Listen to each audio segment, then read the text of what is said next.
Hello అండి. ఈరోజైతే నేనైతే చార్మినార్ వెళ్ళాను.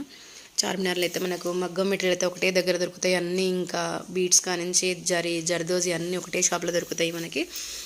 నేను మగ్గం వర్క్ షాప్ పెట్టిన కానించి ఒకటే షాప్లో తీసుకుంటాను. నేను ఒక 2 మంత్స్కి ఒకసారి 1.5 మంత్కి ఒకసారి వెళ్ళైతే ఇవి అయితే మొత్తం ఇవి తీసుకొని వస్తాను. ఇంకా ఇవి ఇంతకుముందుకైతే ఒక 2-3 వేలు పెడితే మొత్తం చాలా పెద్ద బ్యాగ్ నిండి వస్తుండే. కానీ కరోనా తర్వాతనైతే అదే 2-3 వేల సామాను ఇప్పుడు అదే కొన్నా కానీ 10,000 అయితే అవుతుంది. ఈజీగా 10,000 లేనిదైతే మెటీరియల్ అయితే వస్తలేదు. కానీ మనకు వర్క్స్ వచ్చేసరికి అక్క నువ్వు అప్పుడు ఆ రేట్ తీసుకున్నావు కదా, అంతే తీసుకోవాలి కదా, ఇప్పుడు మళ్ళీ రేట్ ఎందుకు చెప్పినావు అని వీళ్ళు అడుగుతారు. ఇంకా వర్కర్లకు రేట్లు పెరిగినాయి, మెటీరియల్ గిన రేటు పెరిగింది. కానీ నేను ఇప్పుడు ఇదే సామాన్ తీసుకున్నా, చూడండి చూపిస్తున్నాను కదా, ఇవే సామాన్కి మనకి 10,000 దాకా అయింది బిల్ అయితే.